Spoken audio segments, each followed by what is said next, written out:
And we're back at it again, MetroFanTV, coming to you live from somewhere in the wonderful state of New Jersey for the weekly rundown. Lenz and Fernando here, going to be bringing to you everything in what has been yet another busy week of Red Bull soccer with the transfer window closing and even more games on the horizon. So I guess we'll just get down to it, right? Yep. All right.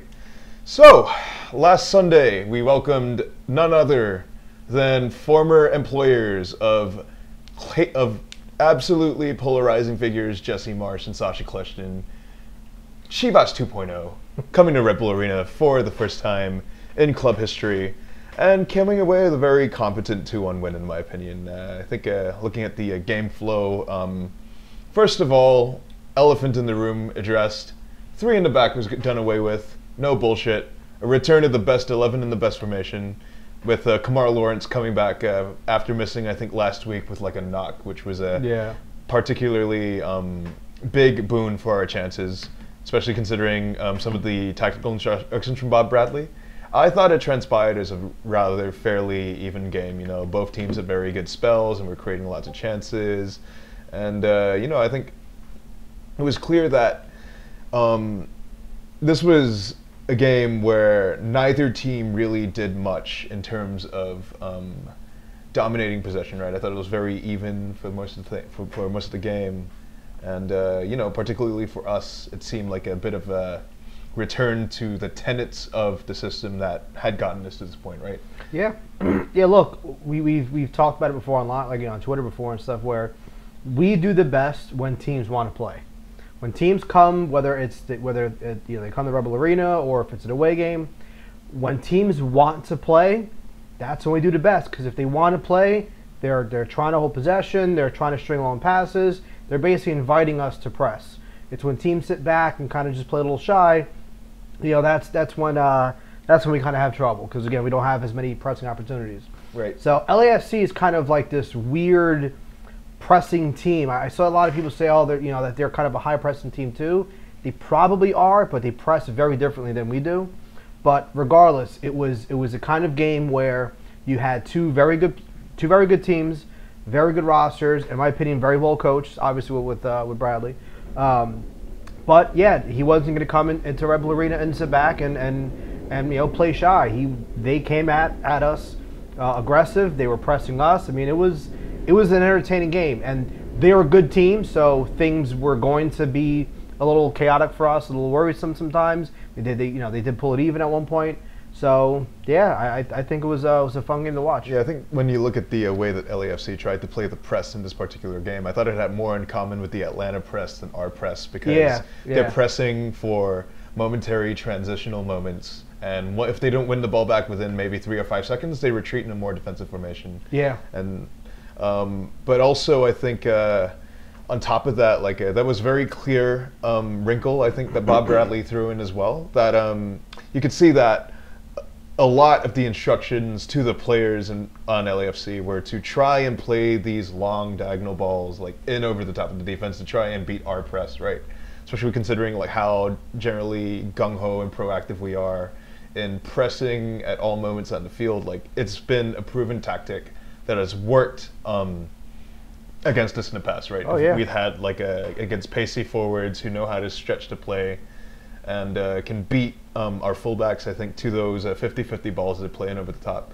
And I think that's why particularly like Taxi being back was such a big like boon for us, because he matched up much better, I think, against Diego Rossi, maybe outside the first 15 or 20 minutes of the game, where they're still kind of trying to adjusting to our pace, I think, more so than, I guess, Connor Lade would.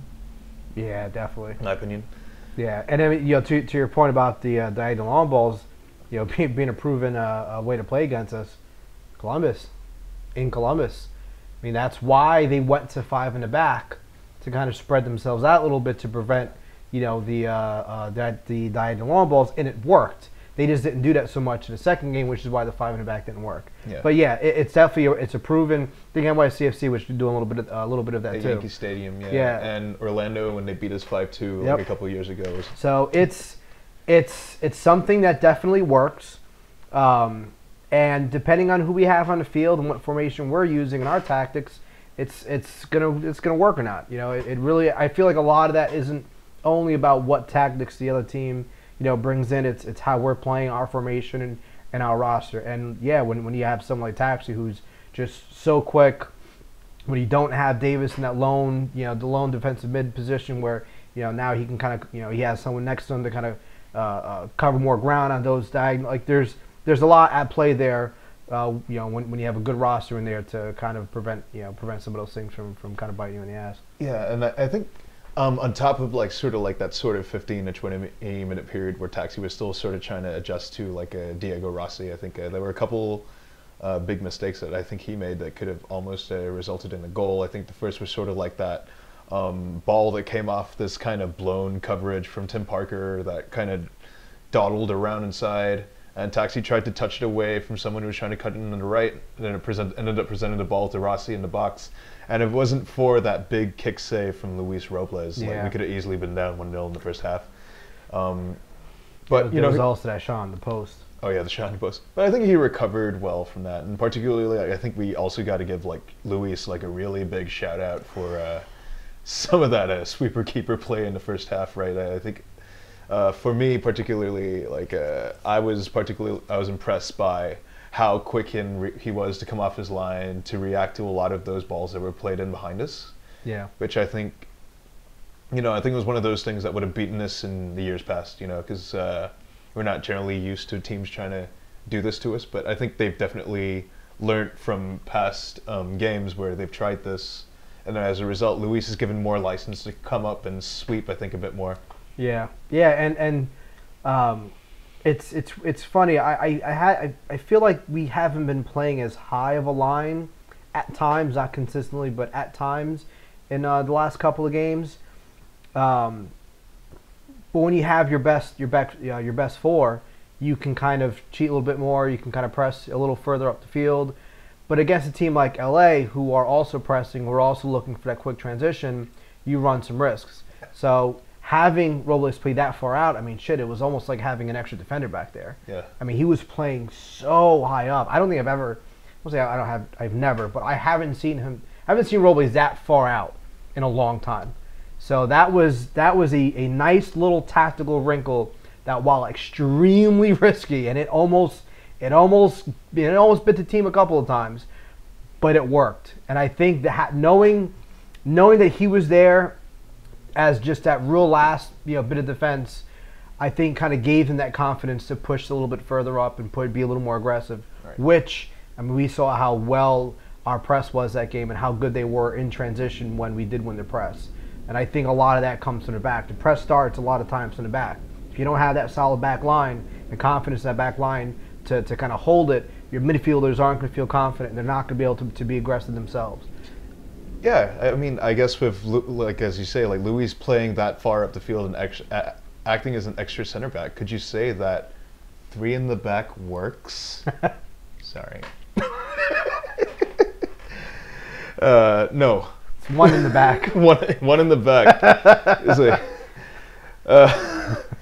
so I think to focus on the other side of the ball now, I think there were a number of offensive highlights as well. I think particularly with how good I think our front four was in combining with each other this game. I think you have to give a shout out to everyone who was more or less involved in the attack. I think particularly Daniel Royer had probably the best game he's played all season in terms of all-around play. Yeah, he's been stringing along a couple of solid games. Yeah, Rizzo looked impressive once again. I was a bit nervous when I saw him starting out there on the right wing because the only other time that we seen him being played out wide was in Salt Lake City, but I think you can kind of attribute that a little bit to the CCL hangover since he had just played the 90 against, I think, Tijuana in Mexico, and then had to come to Salt Lake. And there was a little bit of a rotation that game, too. Not heavy rotation, but it was heavy rotation that game, I remember. Yeah, it was like sort of like a trail mix lineup. That was the last game Fidel played.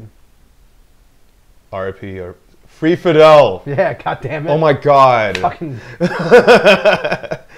And of course, I think you also have to shout out, I think, Kaku. I mean, once again, like that pass to Murillo before the first goal was just beautiful. It's hypnotizing. I mean, that was just such a perfectly weighted ball. Like, and when you watch on TV, like, he's not even in frame yet. Yeah. But if you watch some of the other angles, Amir is actually kind of just standing still as Gaku gets the ball. And there's like this almost instant look and move. Like as soon as Gaku got the ball, he kind of looked back down and passed. And by the time he passed, the ball, Amir was already making his run and it landed right there. Like I mentioned on Twitter that he's developed this interesting relationship now with Amir and Taxi that didn't exist earlier in the year. It's been since Taxi told him, dude, look for me outside, just make the pass. He did, he scored. And I swear ever since then I've noticed that he's now looking more at Taxi and Amir for attacking options on the outside. And like that's a huge tactical wrinkle and attacking wrinkle that we wouldn't have. Yeah, and I think that especially allows Roy. I think this helps Royer as well because when you focus with Amir and Kamar on giving the width to the team by making those late runs into the box. I mean, it allows Royer to drift into those dangerous positions, and allows him to play his game a bit more because every time he's been like on one-on-one situations out there in the wing, he's tried to dribble too much or he's made some kind of poor pass in the ball. Instead, like I think freeing up Royer from having to drift out wide and provide width for the team allows him to do what he does best, and that's cut inside and find space inside the box for him to kind of lurk and be a predator. It returns him to that second striker role, where I think like that's what he did really well last year too. Yeah, exactly. Like he had so much success in that second striker role because of his license to drift inside. And that's why I think in the 3-6-1 formation that they played with Kleshtin last year. Yeah, and I mean, if you look at a lot of the runs that Taxi has made, he's gonna pull defenders away too. Yeah. So when they're in the box and you see just Taxi kind of hauling ass on that side, he typically is gonna end up pulling a defender, sometimes even two defenders, depending on how aggressive and how far into the box he's getting. And like you said, that's just creating even more space now for Royer. That's why I feel like he's been in better positions in the box now than he's been before. He has better chances to kind of just storm in and kind of just be at free reign because now the defenders have to worry about not just Bradley, not just Royer, not just Rizzo, whoever's on the right side, but now they have to watch for Amir and they have to watch for Taxi. Our fullbacks are so hyper aggressive normally, to now have them so involved in the attack, which I can see the hesitation for some people, but so far it's working. I mean, the system how the team plays is inherently very high risk, very high reward. Yeah. So I can see them making a push to maybe be a little bit more risky for potentially more rewards. Yeah. I think moving on to the second half now, they equalized on a bit of a defensive lapse, I guess, from Murillo, but I mean, it was an excellent pass from Vela, like to thread the needle, kind of. Credit for him to find Amir sleeping. But once they equalized, I think, I think this is where, once again, we kind of have to toot the crediting Chris Armas horn a little bit here. Because once again, the substitutions made a significant impact on the game.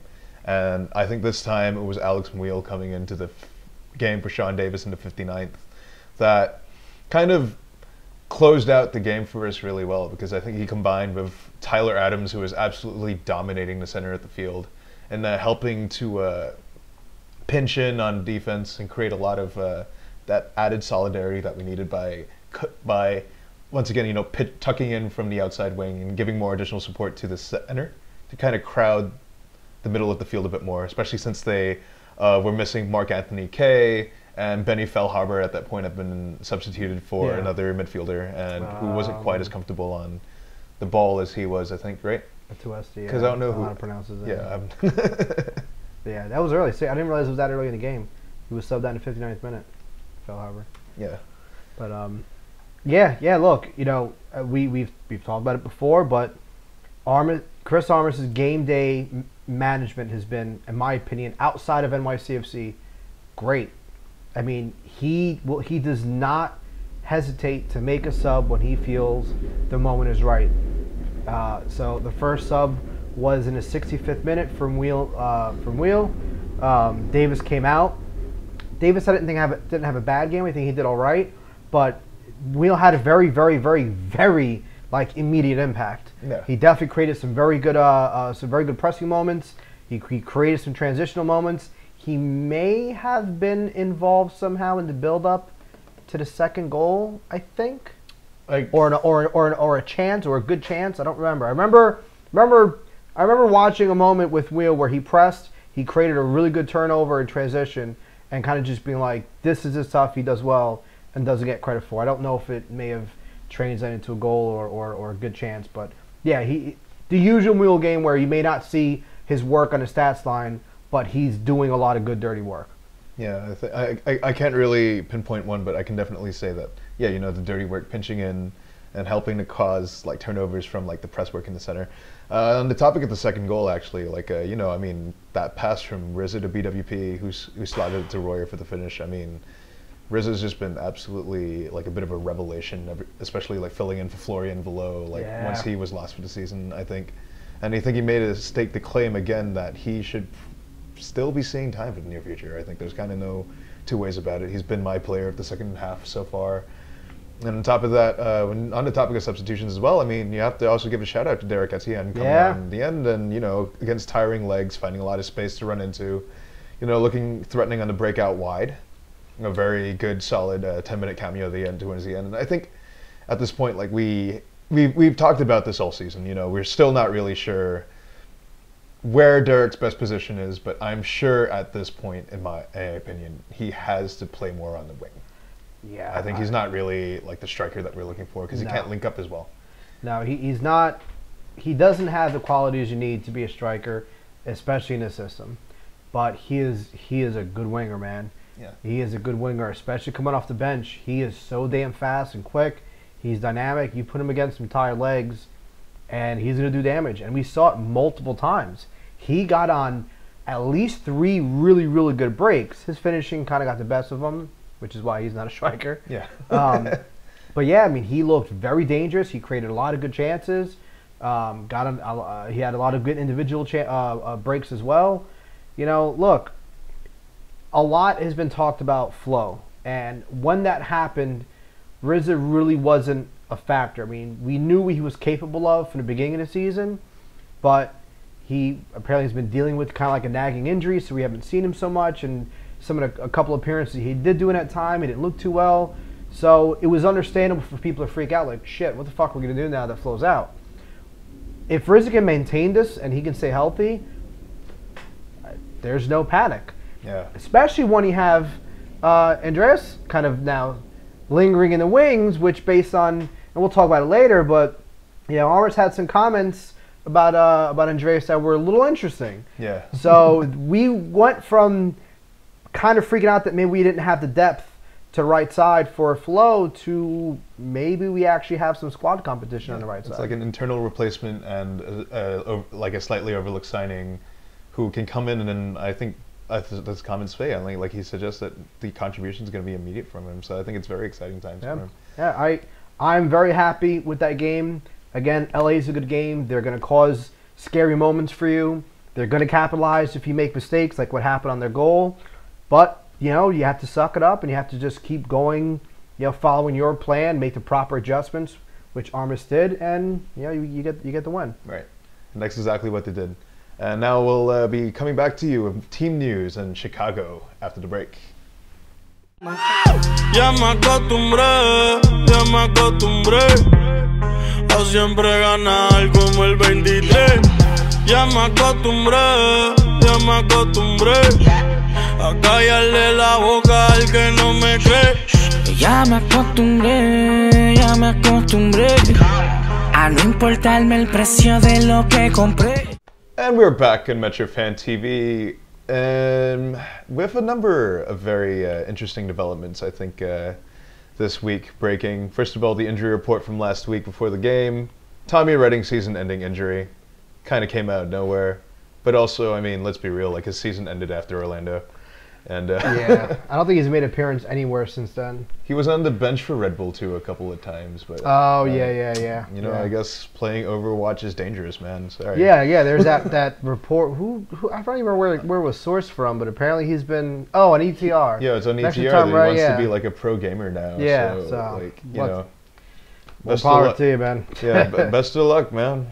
Watch carpal tunnel syndrome or something. I don't know. Like, so buried in that same injury report was, I think, some more pressing news with Vincent Bezecourt actually re-aggravating his MCL sprain against Tampa Bay, which was very disappointing because Bez is a really good depth midfielder coming off the field. Like, of his skill set, sort of like he's been playing a bit deeper for the senior team than he has for Red Bull 2.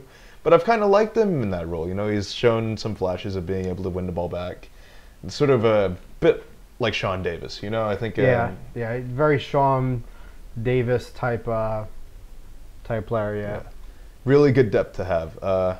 More pressingly, news that the elusive Romanian signing Andreas Ivan finally receiving his P1 visa and possibly making him eligible for the Chicago game at the earliest. And I think we mentioned earlier in the show that there were some very interesting comments from Chris Armas, actually, that broke today that kind of suggests that Ivan may be making a contribution sooner rather than later of how he's looked in training, apparently. Yep. I believe the exact quote was, they're making it very interesting for them, you know? Yeah, I was surprised. Well, I wasn't surprised, rather. You know, I've been, I've caught a couple of games. You know, one of the most fun parts about these, like, random obscure players is YouTube and not just, like, highlights, but, you know, I'll jump on Transfer Market, search their game history, and search for full games on YouTube, and they're available. So watching a bunch of games of Andreas, one thing I noticed with him was his ability to always do something to keep the transition forward, to keep the attack forward. Whether it was just a well thought out little flick, a nice slick little pass, just something. He always did something to help in that transitional moment and keeping the ball go forward. And Armas seemed to have echoed that in his comments today. So look, this is a guy who was apparently about to be offered a contract with Hamburg. You know, they're a team who got who got relegated, and they're going to fight for promotion this year. If they felt he was good enough to help them in that, I'm going to say he's good enough for us. Yeah, and on top of that, traditionally one of the biggest clubs in Germany that just kind of fell in a bit of a tough spell recently. Exactly. You know, like, so I mean, if he's good enough for them, no reason to think he wouldn't be good enough for us. And again, just from what I've seen, it's not about he's out megging all these third, fourth division league players. You don't when you scout a player, when you're looking to kind of analyze a player, you're not looking at necessarily what he's doing to players. It's more, what is he doing as a player? You know, seeing his vision, seeing what he's seeing, trying to like kind of read their thoughts. Again, it's moments of receiving the ball and kind of drawing that defender in for like just a perfectly timed flick where the defender's sliding past you, and now he's hauling ass. Like, it's hard to explain. I'll see if I can overlay a clip, but wanted to show you guys something real quick. Nothing major, not a video of him dribbling around 5 guys getting a goal. It's going to be just a quick video in detail explaining one of many moments I've noticed of his where he kind of has this vision of during the attack after that initial transitional phase to keep pushing forward, not slowing the ball down, and trying to get to goal as quickly as possible, which is exactly how this team is supposed to play. So to kind of set this up here, you have Andreas at the very, very top, above the guy with the ball, number 3. This is just a couple seconds after the transition started from them actually winning the ball on a press. He's basically facing a 5-defender line ahead of him. He's got 1 defender right next to him, and then there's the defender right below him, which is next to the guy with the ball. What you just saw there was the guy marking Andreas for whatever reason, not marking him anymore, and kind of drifting away and drifting towards number 3, the guy with the ball. The guy who's marking the guy with the ball kind of just loses his balance and starts falling, and in the process of that, he pulls one of the defenders in that 5-man line towards him. And in the process of that, just created quite a bit of space for Andreas. The defender just kind of charges towards the guy with the ball. Seeing that Andreas is pretty open, he just gives a quick little pass. In the process of that, the one defender directly across from him sees this playing out and almost immediately starts running towards him to press him. And then right there, two very small, very subtle, but very important touches to kind of set the rest of this sequence up, which does in fact lead to a goal. So that first touch is important because he basically redirects the ball and off balances the defender. The defender definitely wasn't anticipating for him to do that. And the second touch is important because now, since the defender is off balance, the defender kind of makes this little last ditch effort of a tackle, and Andreas times that perfect where his second touch is right as the defender slides in for the tackle, and he just gives a quick little flick, but he's already going forward in motion. So it's a flick in the process of him still going forward, so he's just out. Look at how much space he creates with just those two touches. And because of two very smart touches, he's able to allow the attack to continue forward. Within a couple of seconds, there's four guys continuing their charge into the box, fifth if you include Andreas, and a second or two later after that they score. You know, this is a Rebel goal right here, through and through. Press, counter, score as fast as possible. And this isn't something that I notice of him just once or twice a game. I've seen a lot of games of him at this point, and this is something that happens multiple times a game. He's always thinking ahead to try to do something to keep that attack going forward, and that's going to be extremely crucial in the context of how this team plays.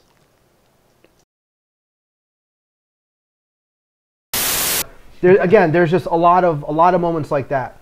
So I think he's gonna be good for us, and if he is impressing them that much, where he could potentially be getting a look at as early as this weekend, I mean, come on, what more can you ask for someone with high potential to be able to potentially plug right in from the beginning? And I think I want to add on to that, like this is a 2 Bundesliga level player in Hamburg's eyes. You know, I mean, Hamburg playing the 2 Bundesliga now. And, you know, we've been linked to players that from that league in the past that are of a similar caliber. Everyone was on board with Bobby Wood. Everyone was on board with a guy like, say, I don't know, like Terrence Boyd, I think back in the day, even though he was playing in the 1 Bundesliga. But if you're going to be on board with Bobby Wood, who was playing for Hamburg at the time, I mean, like, this is a guy who is potentially on a similar talent level. Yeah. If Hamburg thought he was going to be good enough for them to offer them a contract. So, you know, I mean... And there was a kind of a general consensus among a lot of people that I spoke to who follow the lower leagues of Germany, where it was kind of like, we have no explanation for why he's been in lower leagues. Yeah, and he had a fair bit of buzz as well as an under-18, I think, youth international. So sometimes these guys just slip through the cracks, and if we happen to come across them, like, before everyone else does, I mean, all power to us, right? I mean, like, potentially we have a really good signing with a relatively high ceiling who can contribute to the season and beyond because of his relative youth. Yep. And his skills. And if they transfer over to MLS, hey, we got a gem for a nice price, if you ask me. I mean, I'm excited to see Andreas in action, and I hope it comes sooner rather than later too. And I think now we'll move on to news that broke, kind of surprisingly. In the hours before we were supposed to record this, the prodigal son has returned. Anatoly Abong is back in New York, ladies and gentlemen. I never would have thought I would have seen this day. I don't know how the news wasn't broken earlier. We were actually the first ones to post it. Shout out to Dylan Butler. Yeah.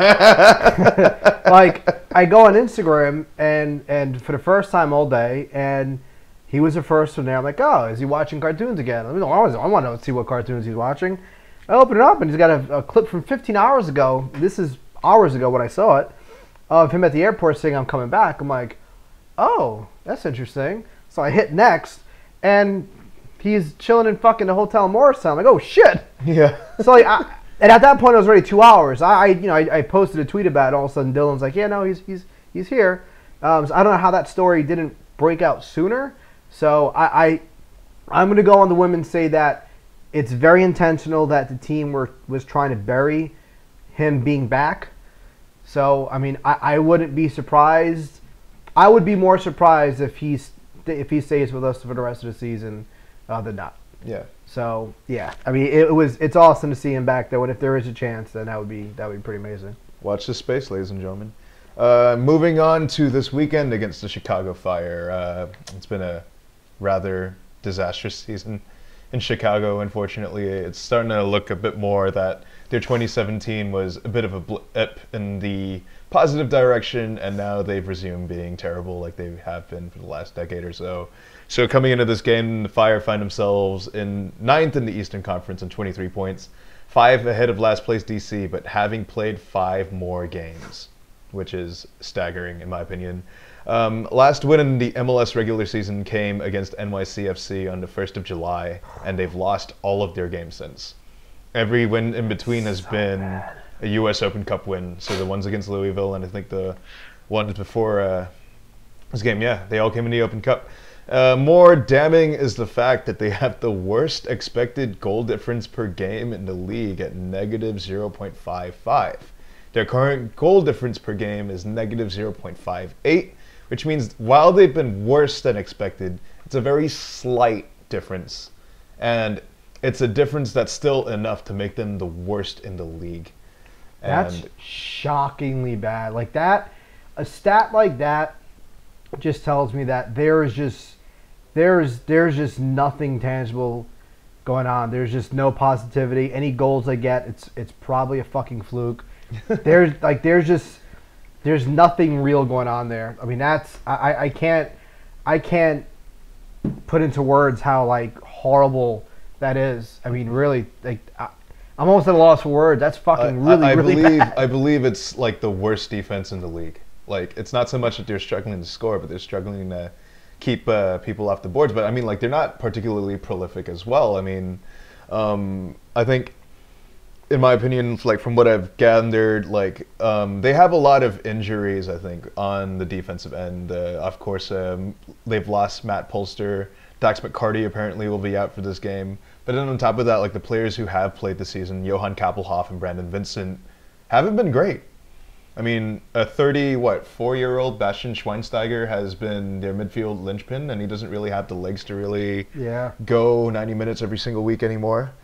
You know, like looking at some of the other like statistics, actually, like the defense looks like an absolute dumpster fire, if you ask me. So most of their games have seen action in their defensive end of the field than the attacking half. So there's been more, the ball has generally spent more time in their defensive end than their attacking end, which is not good considering their defensive struggles.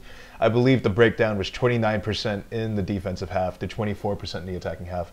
So this is a team that appears to try to invite a lot of pressure onto them in the defensive half. So I think they're sort of just trying to sit deep, bunker up, and try and play conservatively. But they've conceded, like, what, 35 goals from open play, which constitutes for 75% of the goals that they've conceded this season. Yeah. I mean, like, that's a porous defense that's going to be giving us a lot of space. Like, that doesn't bode well for... You can't be a defensive team and invite a lot of pressure on yourself if your defense is that bad, in my opinion. And I think it reflects in, like, their goal difference per game. Like, it's kind of like seppuku, if you ask me, right? It's like, you know, you're actively asking the other team to attack the weakest part and ask questions of the weakest part of your team. Yeah. Like. Yeah, I admittedly have not seen much of them this year. It's actually kind of, it's really crazy to you know to see these stats and know that they beat us at home. Apparently, you know, they've maintained that same tactical. A lot of the tactical designs that they've had that worked against us, and for whatever reason, they just haven't worked that much since then. And now they've done away with it completely because Schweinsteiger no longer plays as like the sweeper for him. So I guess that was sort of like the dead cat bouncing off the sidewalk kind of. Yeah. Who really knows? Like. Yeah, I mean they're not a good team. They're missing whatever, you know, they're missing pieces for what little they already don't have. You know, they're not scoring that much at all. They have 35 goals in a season.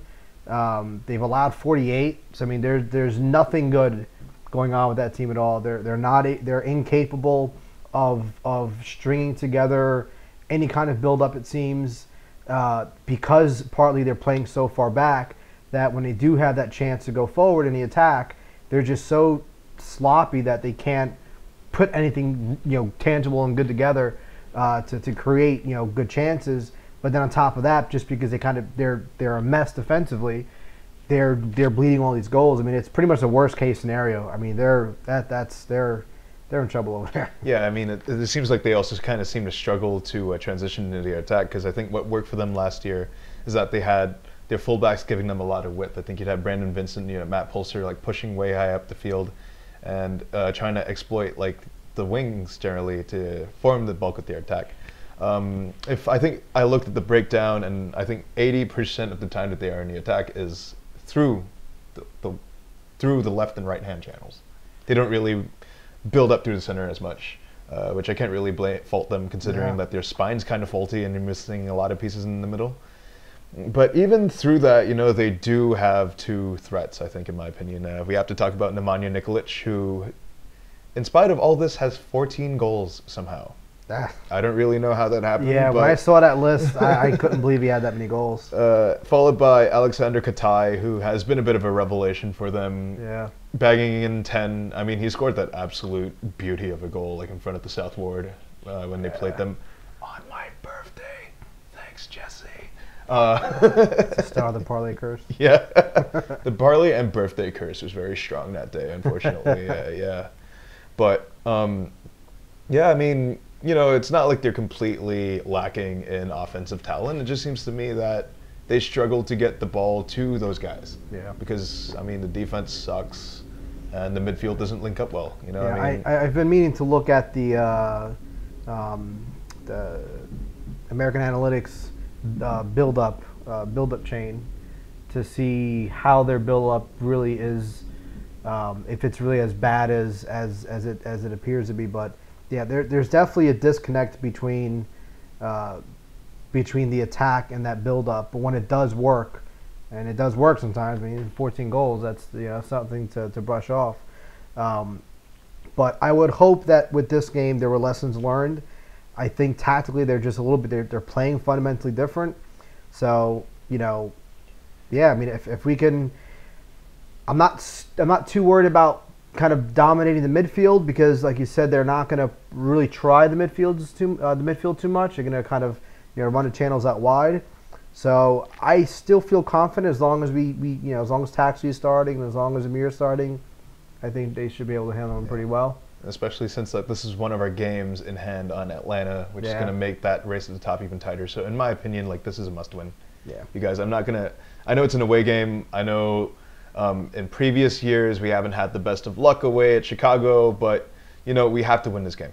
I think the baseline expectation for me is a comfortable win, because this is not a good team at all, and I think we have too much quality to not expect anything else. So, considering the fact that we dumped 4 goals in them last year in the playoffs with a slightly worse team, I'd expect, I would take a 2-0 or a 3-0 win away from home. I think that's definitely within their grasp. I'm going to go with a 2-0 win away from home, just to be on the safe side, though. I'm going to go with a 2-1 win. I think they're going to manage to squeeze a goal in. This is definitely a must-win game. Look, you look at our away the next couple of games. It's away in Chicago, away in Vancouver, and then it's against the Blue Assholes. And then they have a fixture against DC at home, I think, later after that. We're going to be playing a lot of games in a very condensed amount of time. Yes. So there's a high chance that we drop points from those games, especially the second tie at Yankee Stadium. These are the games that we cannot afford to lose. And look, there was an interesting stat where we're 6-3-1, I think, against the top 6 teams. In MLS. Yeah, I think I saw that too. Yeah, it was. We have the best record against the top 6 in MLS. Yeah, but we tend to slip up on lesser teams. It's happened multiple times this year. It happened to Chicago. It happened against RSL. Happened against Orlando. So this team has had a little bit of a problem where they kind of play down to opponents, and that's not acceptable. I feel we're actually the front runner right now for the Shield, because of the games in hand. And the way our schedule looks, by the time we get to NYCFC, I think we're going to be even with games played. At some point, we're actually going to have more. Atlanta's actually going to have games in hand than us at some point this season, which is kind of weird. Go off, I think, for a couple of weeks. Yeah. So these games are important. All three of these next three away games are important. You have to win in Chicago, and we don't have a good track record in Vancouver, but you got to find a way to win in Vancouver, because if things don't go as planned against in Yankee Stadium, at least we have those 2 wins before we start our next our next 2 games at home against DC and Houston. Exactly. Like, this is the time, you guys. You got to build up that buffer. We'll be coming back to questions right after this. And this head coach has put all of that in its rearview mirror. And if there is such a thing as the ghost of Karikala, this group that's been assembled in 2013 has told it to get the heck out of New Jersey and never come back. Supporters Shield and the regular season championship to the New York Red Bulls. All right, everybody, it's that time of week that we all love. It's question time here on the MetroFanTV Weekly Rundown. And once again, before we start, we'd like to shout out everyone who sent us questions in the various mediums. Once again, this is probably one of our favorite segments to do on this show because, it helps us, makes us think. And don't forget, you can always ask us about anything. It doesn't have to be about soccer. But if it's about soccer, we won't be too mad at you because we're always mad anyway. So, I guess we'll begin with the 2-pack from friend of the show, Alex Sassaroli on Twitter, asking, what new empanada filling should Brisas introduce to RBA? And I believe that Brisas are working on new products, but, they had that poll, I think, earlier this week. And I think the pork and beef option one? Yeah, I forgot what something it was. like that. They had some really good stuff. It was in honor of BWP, which I thought was pretty cool. Yeah. And then on top of that, you had some other interesting options. I mean, that veggie option also sounded pretty nice, but, we're waiting with bated breath.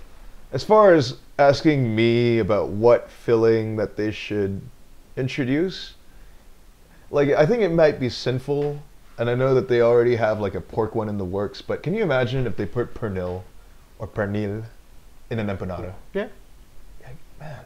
Yeah. That would be see, great. their empanada is a little bit different than the ones I'm used to. I'm Puerto Rican, so ours are a little bit different. One of those with guayaba would be delicious. Because they're corn based, right? The corn based shell, I would say. I mean, that gives you a lot of options because, I mean, the maize adds a bit of sweetness. Yeah.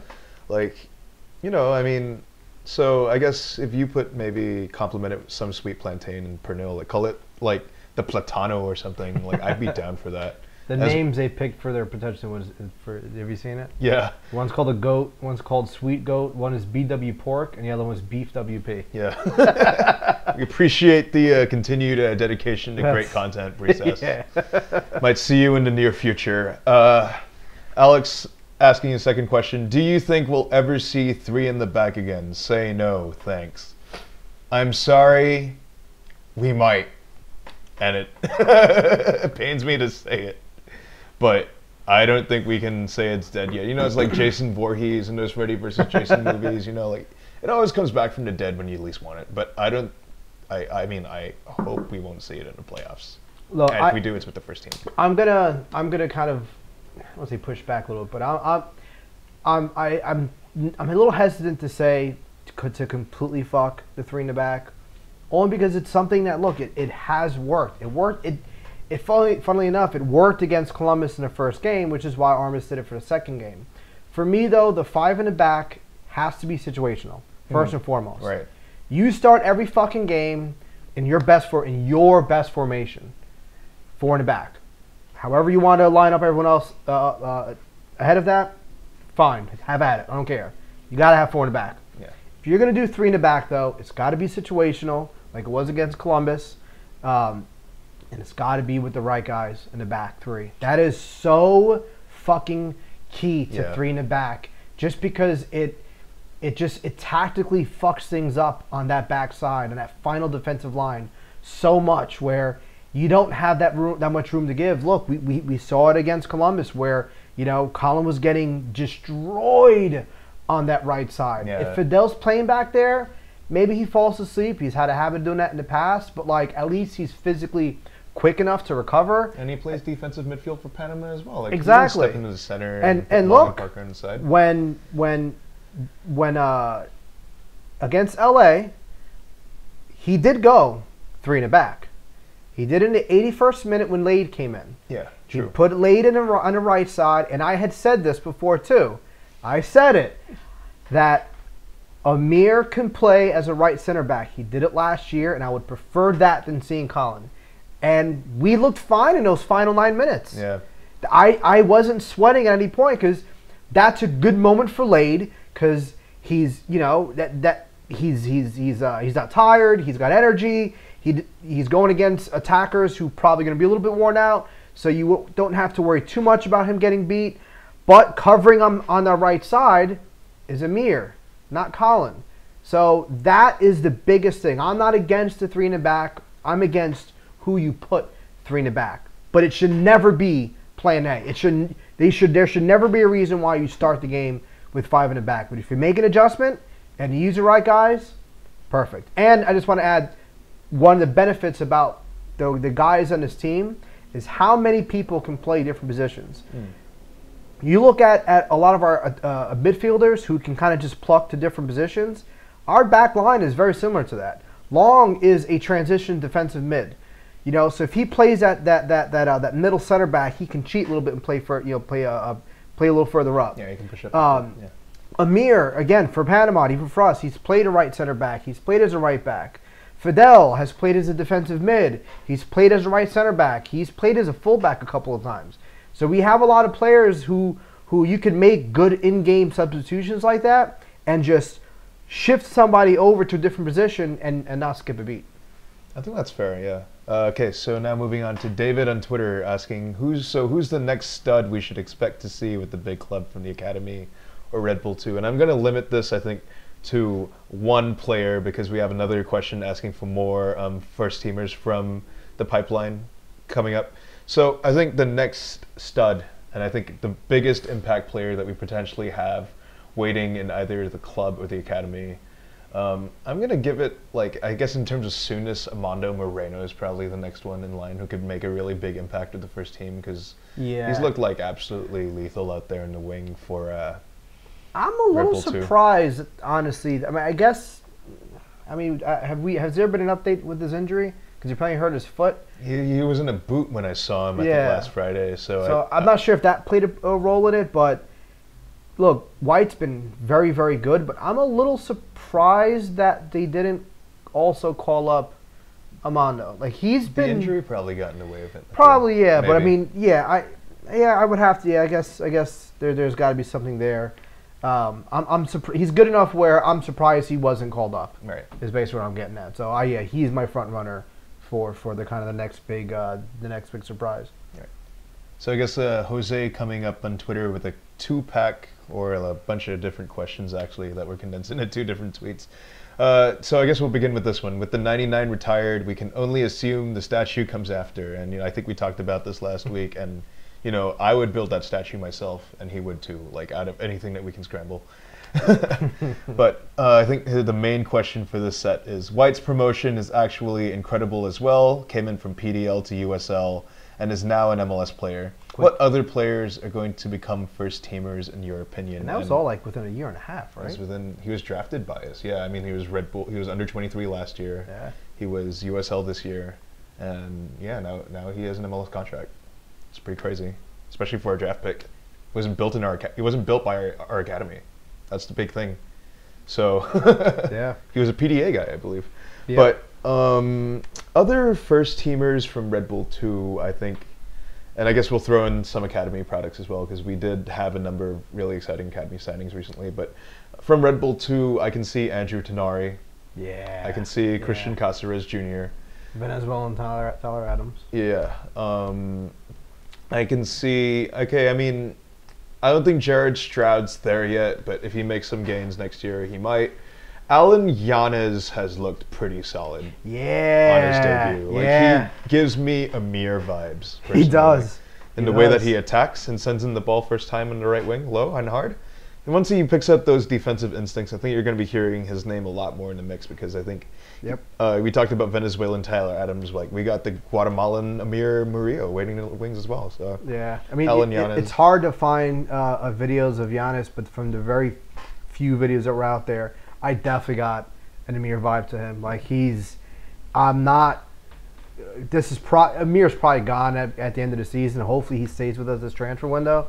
But if he stays to the end of the year, he's definitely, in my mind, the replacement right back for next year. Right. And I guess I'm going to throw out two dark horses as well. Jose Aguinaga, if he ever sorts out his ability to play on the wing, we could see him becoming a future, I think, depth winger out there. And Christopher Lima, actually, who would be, I think, the next one in the sort of Vincent Bezecourt / Florian Valot line, I can see that. A really good depth midfielder coming up.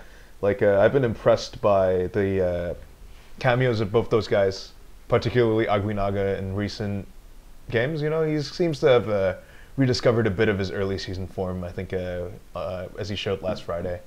And, Chris Lima also making really big gains. Evan Loro, I'm not really sure because, I think Luis Robles is a bit like BWP, but for goalkeepers, I think when the time comes to replace Robles, is when they're going to be addressing it. So goalkeepers are going to be a bit blocked in the near future. Anyway. And just for the record, I meant left back, not right. Giannis is a left back. Oh, he was playing on the right last week, though. Really? Yeah. Setting cast, that's it. Is interesting. If he can play both fullback positions, I'm not complaining, though. So, Yeah, I didn't catch that game. No shit.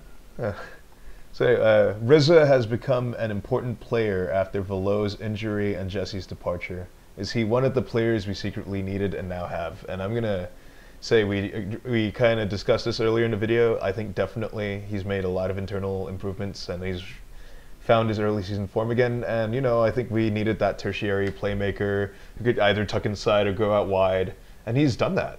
I think in recent weeks. So I think he's definitely sort of a slept-on replacement for Florian Valot, because this was a guy who was gaining a bit of traction in the German lower league before he moved to Salzburg.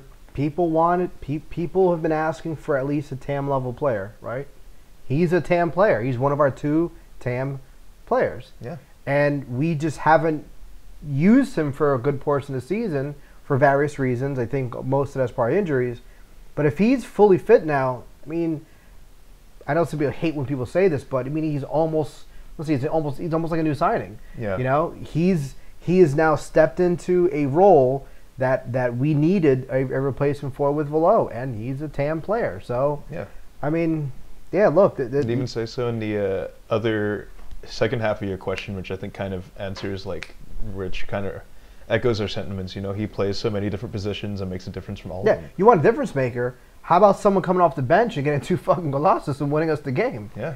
You want that? There's your difference. Game-winning assist against LAFC. I mean, the laundry list goes on and on. I mean, such a nice pass. Man. Yeah. I mean, if say Kellen Acosta or Dax McCarty makes that kind of pass to BWP, the U.S. soccer verse would be wouldn't be able to shut the fuck up about it. But because Rizza's German, he plays for us, and he was injured for a good portion of the season, nobody even bats a fucking eyelid, and I think that's kind of disrespectful.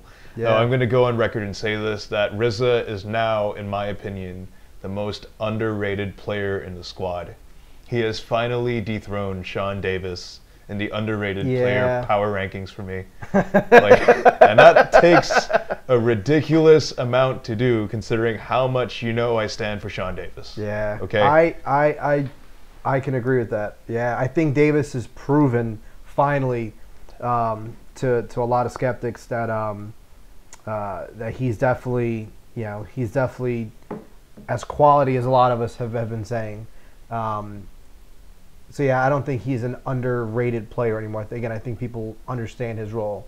Rizza, he's definitely because again, look, everyone's over clamoring for some TAM player, and look, we have him. Just because you didn't know who the fuck he was, it doesn't mean anything. How many you look at, not including these older guys that have come in today, apparently the big rush of signings, but how many of these TAM level players from NYCFC and all these other teams that they got, did any of you guys, did people really know? Like, not many, you know? So MLS is, a TAM level player in MLS is more likely to be someone you probably don't know.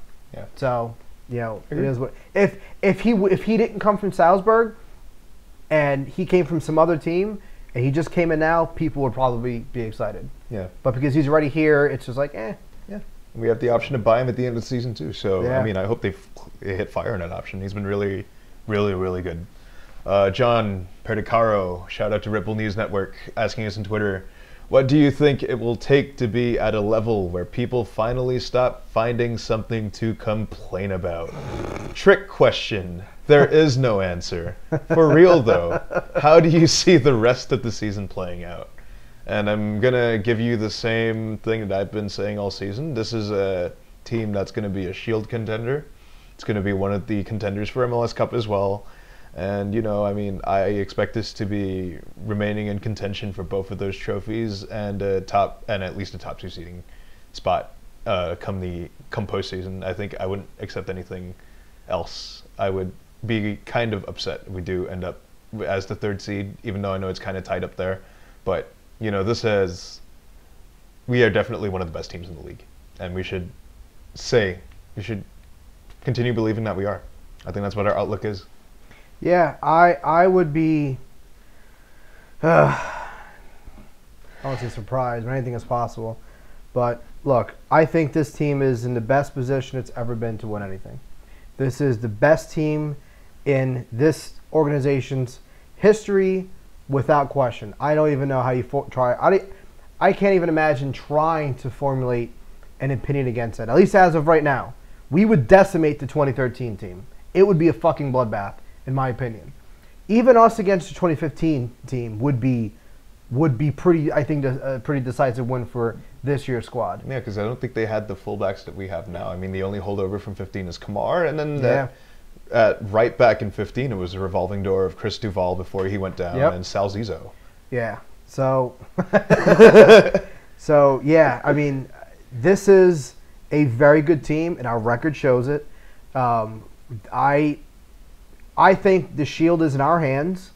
If all we win is a Shield this year, I don't want to hear shit about people complaining, because this is the best year in MLS history. Yeah. This is without question the strongest year ever. I mean, look at the table. Look at the table. I think this would have been considered Shield winning pace any other year. This is a ridiculous pace. I think there's only been what, 2 or 3 times that that a Shield winner had over 2 points per game. Yeah. And we've been over it a couple times. So look, top 5 in the league right now are averaging 1.85 or better. And that would have been Shield winning pace in a lesser year in MLS. I mean, would have definitely thrown you into contention for it. Yeah, like that's, we're on pace, I think, actually, to break our goal scoring record. We're at 44 right now. I think the most we've scored was like 59 or something like that. Yeah. So we're on pace to beating our, like, come on. Points record as well, I believe. Oh, right? well, we're the 2 point per game pace. We are 68. Yeah. We are only 10 points behind our points total from last year, I think. Oh wow! So we can surpass. We only had what, 54 points last year, right? I mean, we had 50 Oh, points. 50. So holy actually, shit! Wow! Why do they think we had 54? Yeah, we're closer than we think. Damn, that's okay. So yeah, so we had 50 points at the end of last season, and we're already at 44. Yeah. So yeah, I think this team, the Shield is in our hands. I think when it comes to the Cup, look, the Cup is a cup, man. It's a fucking shit show. Teams have won with a losing record. Teams have won without recording a single shot on goal. Shout out to Seattle. You know, bad teams and mediocre teams have often won the Cup. Shout out to the Colorado Rapids. So, look, the Shield is a great thing to get. Obviously, the Cup is the ultimate goal, but yeah, I'm going to say we're primed to win them both. We'll be coming back with more questions right after this. Oliver cuts it back, puts it right foot, and gave it back to Laurentowicz. And that's all. This season that began with hatred and vitriol in a town hall meeting ends with ecstasy and the supporter shield in Chicago. And we're back with even more questions from the mailbag. Jeremiah asking on Twitter, is the sample size and specific teams we faced an appropriate platform to start to judge exactly what Armis's impact on the team style is going to be? Is what you've seen in style shifts something you'd back for success in either the Shield or the playoffs this season? You know, I think there was a bit of discussion about whether or not Armis was going to shift a bit more possession-based game. You saw like little bits of it, I think, in the LAFC game where they'd kind of pull back a little bit and try and build up patiently if there wasn't an immediate opportunity to strike on the counter. But for the most part, I think the blueprint's been about the same for the most part. I think, you know, it's maybe we have a slightly less aggressive press than we were under Jesse, but we were also showing a bit more flexibility, I think, in a way that the game develops. So I think the most important thing to me with regards to Chris Armis's game management is that his substitutions make an impact, and he knows how to, you know, adjust at halftime to teams that have adjusted to us, you know, and, you know, that is something that, you know, I'm going to echo it from last week. That is something I'm going to back for success, because that seems to have been the hurdle that has gotten in our way every single year for the past few years, you know, the inability to adjust. Yeah. We seem to finally have a coach that's able to do that, so I have faith that, you know, I think we have every chance of winning something this year because of it. Yeah, and look, I mean, if you look at the 6 teams that we've played against, 4 of the 6 are playoff teams. It's NYCFC, Sporting KC, New England, DC, Columbus, and LAFC. We've beaten 1, 2. We've beaten 3, and we've lost 2. Of those, you know, well, with the win against LAFC, it's now 4-2, yes. I believe. So yeah, I mean, you know, that's pretty damn good against some of the best teams in the league. I mean, you know, I'd say we can go toe to, like I've said many times this season, when this team is on form and it wants to play, they can beat anyone in the league, and I'm going to back that all the way. Yeah, I mean, look, this team is. If you look, there was a tweet about that. I don't know if I did it on our channel or if I did it. Yeah, I think I did. A record so far from his first 6 versus Jesse's last 6. And, you know, to be fair, we had 1 extra home game, which we lost, than Jesse did. But I think outside of these weird individual halves where things kind of looked a little off, where maybe there was some tactical changes, and then of course NYCFC. Look, I think things have kind of just moved along. I mean, you don't go 4-2 on a fluke. Yeah. You know, I know it's not a large sample size, but it doesn't happen on a fluke.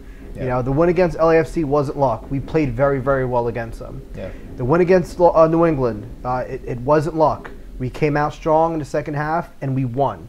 The win against DC United was a little sketchy, but that goes back to playing down to your team sometimes. Even against Columbus, yeah, we looked like shit the first fucking half. We came out really strong in the second half. So there hasn't been a game yet where we didn't look like the better team. Yeah. There may have been moments where we didn't look the better team, but every game we've played so far, even the games we've lost, we looked like the better team. Our highs were higher than the opponent's highs. So arguably the first half against Columbus, yeah, I think definitely for sure. So look, I feel good. I think the sample size needs to grow, of course. Now that there's some fixture congestion, now we're going to start to see a little bit more of his rotation management. So that sample size, now you get to inject. Okay, well, how is he going to do in those moments? But we've talked about it multiple times. We talked about it today. Armis's game management is going to do wonders for us in the playoffs. Right. Because there's been games in the playoffs where we're all screaming in our fucking chairs.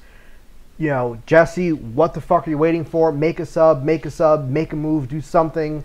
And then, you know, he does it, but it's too late by then. And other than the NYCFC game, I don't think there's been really a moment where that's happened. I think he's been very, very good with game management and very aggressive, and not just subs, but also tactical changes. Right. So, yeah.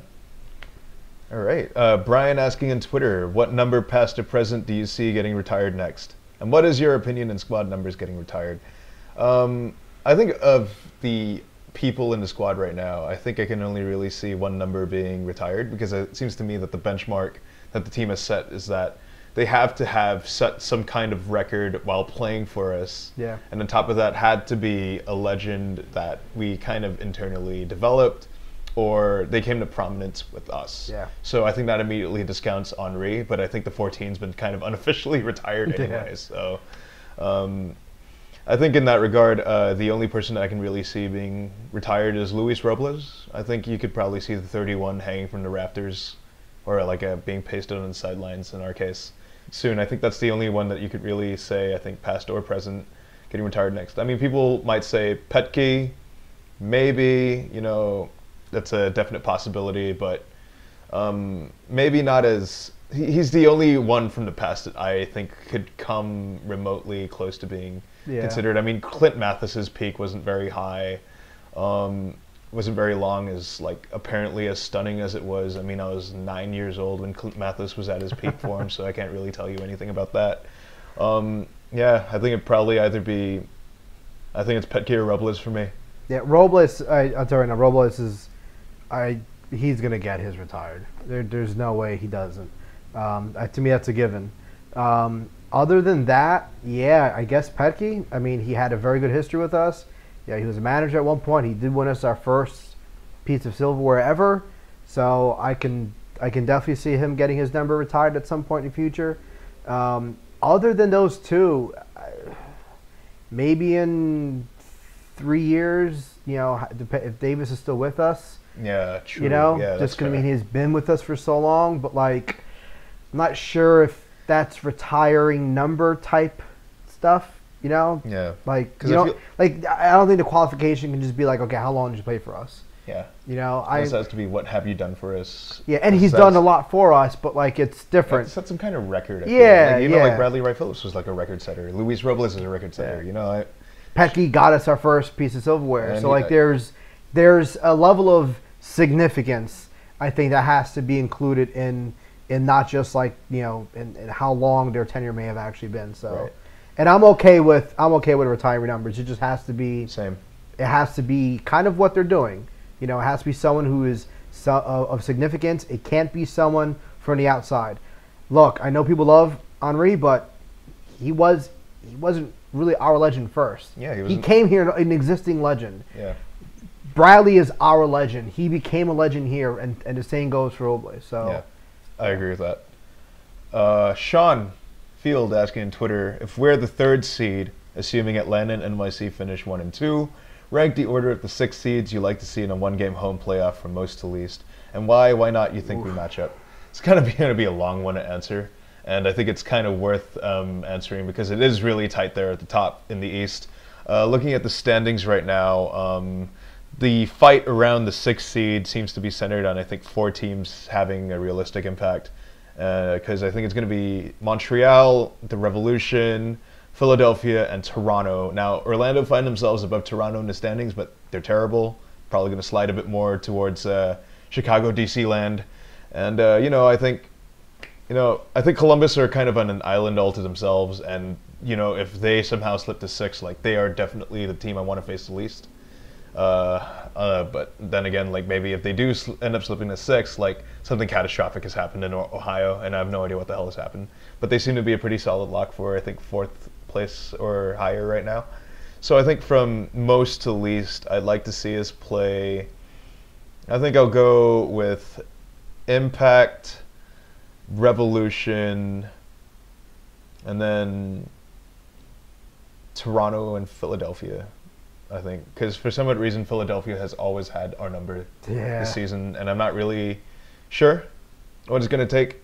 Hopefully, Armis isn't as in his head about it against Jim Curtin as Jesse was, because I think you could definitely tell that for whatever reason, like Jim Curtin just loved griefing the fuck out of Jesse Marsh. Like, Toronto are a dark horse. It really depends on how well their guys recover now that they've gotten a whole bunch of guys back from injury. Chris Mavinga's back, Josie Altidore's back, Victor Vasquez is back. I can see them making a late season surge, and it might be looking kind of dangerous around playoff time. But why I like the Impact and the Revolution is because they seem to be teams that seem to be trending in the wrong direction. Montreal is old and kind of lacks a lot of creativity outside of Piatti. And the Revolution, I mean, Friedel's a bit of a hard ass, and teams are kind of expected to high press at this point. So it's a team that's also kind of lacking on a bit of quality outside of Christian Pania, maybe. So I think that's definitely what I'd go with. I'm actually in complete agreement with that. I really don't have much to add. I'll expand a little bit and say the only team that honestly scares me in the playoffs is Columbus. They're the only team that really just like if we could completely avoid them for the entire playoffs, I'm totally okay. I feel we match up very well against every single one of these teams. Columbus, I don't know. I don't know. Yeah. Moving on to Caroline on Twitter. Can you reprise the rant at the end of every episode? That's my favorite. We need to re-educate RBNYers about how to be arrogant about this team. Change the narrative. Well, thanks, Caroline, but Robbie didn't send us an email this week, so sorry. New York Red Quakes, wow, on Twitter. How did the Red Bulls / Metro Stars become your favorite club? All right, it's origin story time, you guys. So I guess I'll start first. I mean, some of you who know me know that I'm not American. Shocker, maybe. So for some of you who don't know me that well, but yeah, I wasn't born in the United States. Hadn't even set foot in the United States before I moved here for university in 2014, which is coincidentally when I started watching this team. My first game at Red Bull Arena was actually against the Houston Dynamo in I think October, and that was one of the last regular season games I think before the playoffs. And yeah, that was all the way back when I think Houston were in the Eastern Conference. So this is how far back we're going, kids. Wow. Yeah, so that also coincidentally was Thierry Henry's the goal that Thierry Henry scored his last ever professional goal in, which I thought was pretty cool. But the reason why I became a fan is because my ticket number had 3 numbers on it that changed my life forever. 101 in that order. I mean, I'd grown up watching soccer a lot as a kid in Singapore and growing up as a teenager in Shanghai. I mean, I watched a lot of soccer growing up. You'd always see on TV that, you'd hear the passion from the stands because I was a Man United fan, and that's back when they sang at Old Trafford, that's back when the fans actually had a voice at Old Trafford. You'd always dream of wanting to be like up there in the stands, singing the same famous songs that you hear on TV and getting involved in watching a game in person. Red Bull Arena in October was my first ever soccer game that I'd ever seen in person, and it happened to be in the supporter section. And what I saw there, is everything that I think I had hitherto only kind of dreamed of as a kid growing up. I was like, here it was, a fan base singing passionately for their team, and like as soon as I opened my mouth and I joined them, I was like, I could get used to this. I could legitimately see myself coming back every single week. So what I tell people is that like I came for Henry, but I left a Red Bull fan right there. And it really boiled down to the fact that, what I saw in Section 101 that day, I mean, like, that was unbelievable, if you ask me. Like, it legitimately, I think, completely changed my life. Like, now I'm doing MetroFanTV, and you have to listen to me every week, so fuck all of y'all. Yeah, so I can't even pinpoint a year, to be honest, but I grew up a baseball fan. My family grew up, we grew up Met fans. We're definitely not a soccer fan, a soccer family, as most Puerto Rican families are, at least were at that time. It's definitely getting more popular within the Puerto Rican community. But yeah, my dad took us to a couple of Metro Stars games a long time ago. He worked at Giant Stadium for a little while, and he would kind of just like sneak us in. And my brother was actually more into soccer than I was at first, and it kind of just naturally grew. You go to a couple of games where you're young, it piques your interest. You play FIFA long enough. We actually had the old MLS game, which was pretty awesome. I wish I still had it. They actually made an MLS video game. Backyard Soccer MLS edition? I forgot what it was called. I mean, I think Petke was in the front cover. Yeah, Someone from the Metro Stars. That was the MLS edition of Backyard Soccer, yeah. Because I remember Petke was in that, Ben Olsen was in that. Fuck Ben Olsen, by the way. Fucking Ben Olsen. But yeah, Ben Olsen was in there. Don't ever fire him. Carlos Valderrama and Marcelo Balboa. Yeah, that was Backyard Soccer MLS edition. Yeah. Shout out to Humongous Entertainment. And yeah, and it kind of just, grew from there. I strayed away a little bit, not too long after the takeover, and I slowly came back. I missed the 2010 season because of a knee injury, unfortunately. I basically couldn't walk for like the entire year. And when I first went back to Red Bull Arena, and when I first went there in 2011, like that was it. That's when it just became like borderline fanatical. So and borderline, yeah.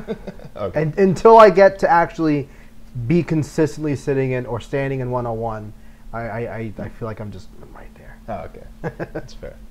Even with like the civilian journalism thing you got going on online. Yeah. I guess my tweet that kind of puts me over the edge, huh? Casey Jones on Twitter, sending love from upstate in the Catskill Mountains. Hope you're having a great vacation, man.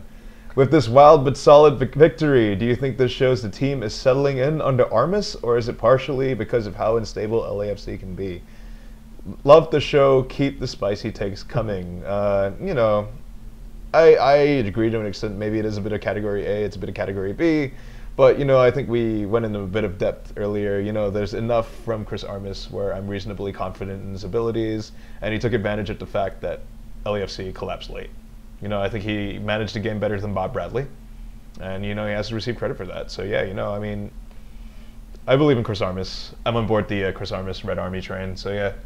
Yeah, definitely a bit of both. But, if this team isn't playing their best against a team like LAFC, you're not going to win. So, there was a little bit of some mistakes with LAFC. They were missing, they're missing a pretty important piece themselves. But, again, we showed that if you're not playing at 100% at all times, you're going to get caught. And we did. We gave up a goal.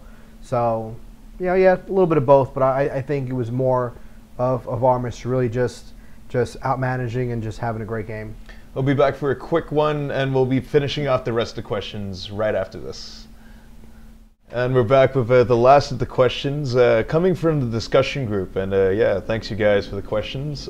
First coming from Luca Corporente. Once again, given that Chicago will play tonight versus Philly, do you think that we can risk some turnover? I would like to see Cutler and Wheel. We have a week break, I think, between now and when we go to Vancouver.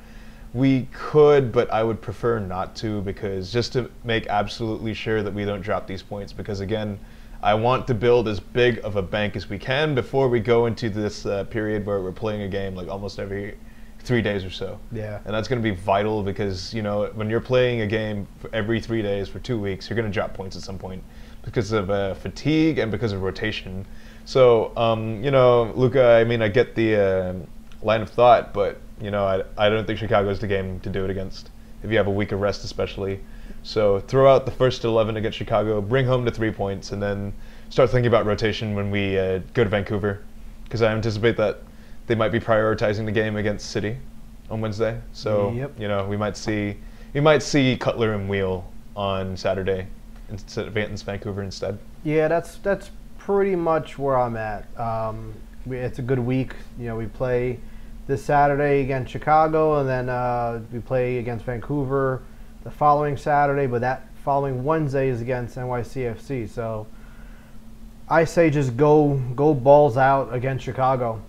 Just go in there and come back with 3 points, and see where you're at against Vancouver. Maybe even Vancouver, you still start your strongest 11, and maybe just kind of go into with the mindset of, you try to go for the first half, make very early subs to kind of rest some guys. Because, after Wednesday, the next game is, after that Wednesday game against NYCFC is, DC United. So, look, there's going to be some fixture congestion. So, I'm hesitant to worry about rotation now. I think we should focus on the rotation for Vancouver and City, because looking at the games after City, it's DC United and Houston, both at home. if we can't take care of those two teams at home, then that's a problem. Yeah, and we're playing a game like every 3 days until Labor Day as of next week. I mean, that's insane, you guys. So I think the two toughest opponents in the next 1, 2, 3, 4, 5 games, it's going to be Vancouver and NYCFC. So I mean, how is Vancouver? Where is Vancouver? They're so like Vancouver is like floating. Yeah, so they're 30 points in 7th place in the West. RSL's at 34 points. They both have the same amount of games played. So, Vancouver's in a little bit of a tough position where they don't have really any games in play, games in hand to play with. So, but Vancouver's a good team, and again, we struggled to beat them there. Yeah. So. I believe 2016 was the first time we've ever beaten Vancouver at BC Place, and that took Eric Hurtado having probably one of the worst performances I remember I've ever that seen as a game. striker. He shanked like 7 clear shots. Yeah, it was 7 chances, and he blew every single one. I haven't seen shooting that bad since like the original trilogy of Star Wars. Like, oh my God, man. Like, he's still there. He's still there. Okay, like, I'm going to go off for a bit because it's fucking bullshit that the first guy that you ever signed from the J-League, Masato Kudo, you let go for this fucking bum. Like, are you kidding me? Now look at what Kudo's doing in Japan. His Hiroshima team is, like, top of the fucking table. And they're kind of running away with it. Like, you're idiots, Vancouver. Like, it's unbelievable. Like, give the fucking Asian players a chance, you fucks. Anyway. Yeah. So yeah, to answer your question, I'm for rotation, just not for this game. Yeah. We have plenty of time, I think, to worry about rotation later on. Yeah.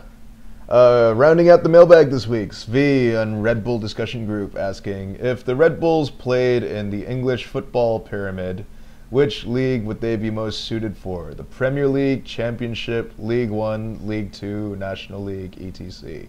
First of all, it's called soccer. But also, second of all, I think we can, I mean, considering, I guess I'll interpret this question as, where would you see the talent level of our team if they were an English club? And I'd definitely say we're better than League Two or League One. Yeah. Where it gets kind of spotty is either where, like, whether or not we're Premier League quality or Championship quality. But to do that, we kind of need to extrapolate from other teams a little bit. So Colorado's marquee signings this year were guys taken from the Championship. Tommy Smith from Ipswich, Jack Price, I think, from somewhere else. There are a whole bunch of signings that they made from the second division in England, expecting them to be their so-called difference makers, and they are the worst team in the West. Yeah. One of the worst teams. No, sorry. The second worst team in the West. I mean, San Jose are having an absolutely terrible season. And, there's another great example for you. Like, they brought in a guy from Scandinavia to be their manager, brought in a whole bunch of guys from lesser-known leagues. I think they brought in a whole bunch of guys from the Scandinavian area as well, and they've all been pretty fucking terrible. Like, their best players have been Wando and Danny Hosen, who were there in the squad last year.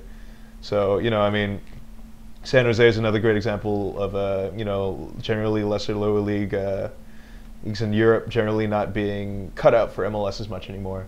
So then I guess it becomes a question of, are you a top-end championship team or a low-end EPL team?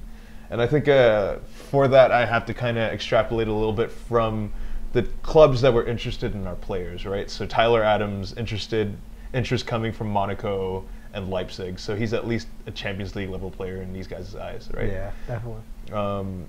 Amir was getting interest from PSV and a couple clubs in Belgium, apparently. I think that's what the report said. So he's at least Europa League / Champions League quality as well. Taxi was getting looks at some Premier League clubs, I think. And French, I think. And a couple French ones. So he's either Ligue 1 or like a lower level Premier League quality. We know that. I guess now I think looking to Kaku, the guy's a fucking stud. Yeah. So he's definitely, if he's one of the best players on the team that has Champions League level quality, you could easily kind of make a case that he's on that caliber.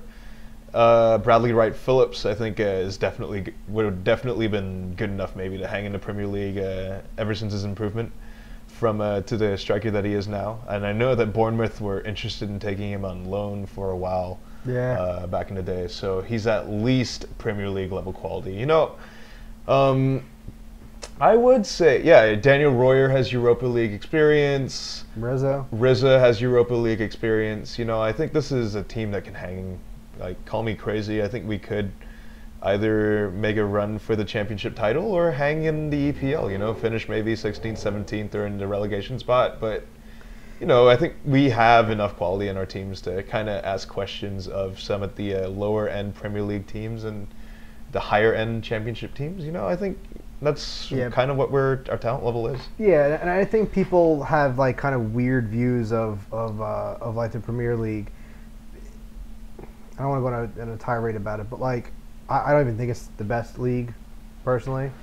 But there's like not that much parity in that league. I mean, like Chelsea's kind of Chelsea, you know. Man U's kind of Man U. Man City's kind of City. Yeah. You know, so like there is a clear top tier in the Premier League, and the comparison is not there. And I feel like people kind of default when they say, "Oh, they're you know, Premier League level talent or something like that. They'll never play in fucking Man City." That's not really what you're saying. It's more the lower league, like the lower end. Can they run out for Bournemouth? Can they run out for Brighton? Can they run out for Newcastle even? Yeah. Maybe some of the better players can run out for some of the higher level mid-table teams. Can they run out for Everton?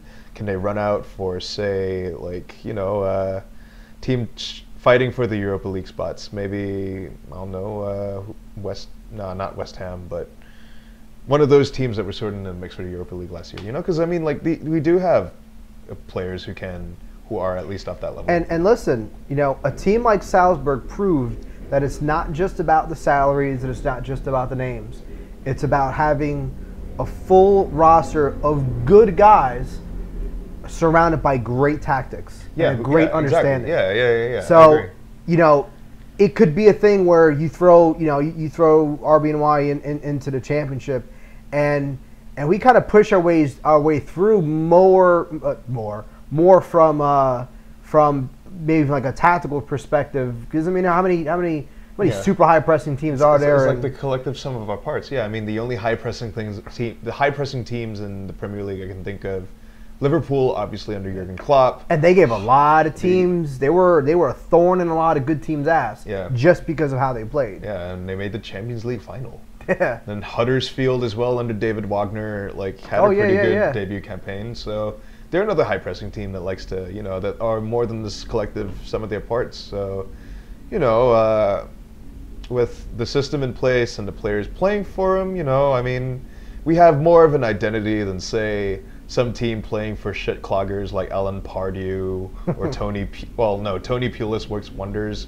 So it's like shit cloggers like Alan Pardew or like fucking, I don't know, Neil Warnock or some shit. Like some fucking old English asshole who sucks ass and is inhibiting management talent in the lower leagues. You know, like those fuckers. And the other thing too, I think perhaps the biggest difference would be the depth. You know, you're probably gonna have a deeper team. Better depth than we do. For us, it's like you're bringing Late off the bench. No offense to him, but obviously, like, there's a big drop off from Taxi to Lade, from Amir to Lade or whatever. Yeah, and I think that's what kind of makes it a bit of unfair comparison because we're salary capped and you're not. But one thing I will say, and I'm kind of deviating a little bit from the question, but like one thing people have to realize too is I feel like the quality of play sometimes is a little worse than maybe what it really would be otherwise because of like the conditions. Like, I understand that they're professional athletes, and I've ranted about this before. They're still human beings, right? These are guys where you're still gonna. When was it? 2016, where they were stuck in a plane for like 2 hours on a runway. That takes a toll, and it was a West Coast game too. I think they were going to. It may have actually been for Vancouver, I think. I forgot. But the point is, these are guys who deal with the same travel bullshit we do. You know, they're stuck. They're sitting in the same shitty coach seats that we do.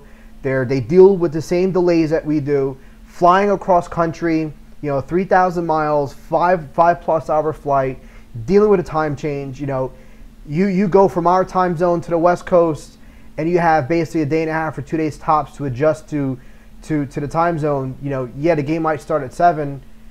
That's 10 o'clock here. You know, that's a difference. You're ending the game at midnight.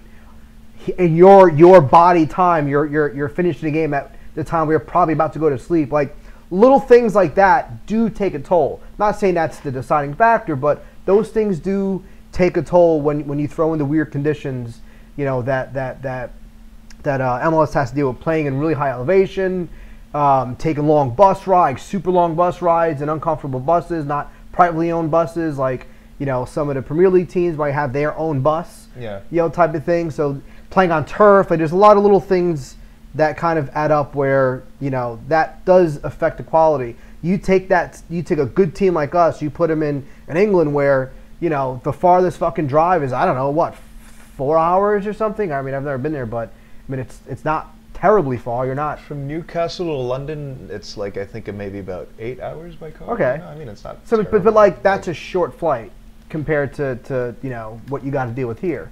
So, you know, you're looking at more rested players. They feel physically better. So yeah, I mean, like for the northernmost team, Newcastle, to the southernmost team, Southampton, it's going to take 4 hours and 38 minutes by car. That's DC. That's going to DC or that's one of our closest rivals. Yeah, that's, and that would be one of the. That's a short trip for us. Yeah. So like, again, these things they take a toll. So, you know, that maybe improves the quality of a team like us who presses high, where you don't have to deal with the weird sleep cycles that affects you physically, and when with the ability to press aggressively and stuff like that. So, I think we would be a pretty solid championship team, and I think we would hold our own against a couple of Premier League teams. Yeah, and you know, don't let the whole salary stuff fool you, because a guy like Long, who according to the MLS salary, you know, release, makes $75,000, he should be making multiple times that. Taxi should be making multiple times what he makes. Adams should be making multiple times. This is a team, like, this is a team that is on paper a $7 million roster, or 7.8 or something like that. Realistically, it should probably be 13, 14, 15 million. But it's not because of roster fuckery. Yeah, I guess that kind of wraps it up for us. Once again, thanks for everyone who contributed this week. The questions were wonderful as always. And, you know, we hope you've enjoyed yet another bumper episode of the MetroFanTV Weekly Rundown. But that being ado, we'd like to remind you all that deep dish pizza is just a casserole and Malort is terrible. But other than that, MetroFanTV signing out. Peace. We'll get 3 points in Chicago. Here's Zizzo in the box. Tapped out. High in the air for Sam. There's a bomb to play it in, and New York finally has one. 2.5 minutes in officially to stoppage time.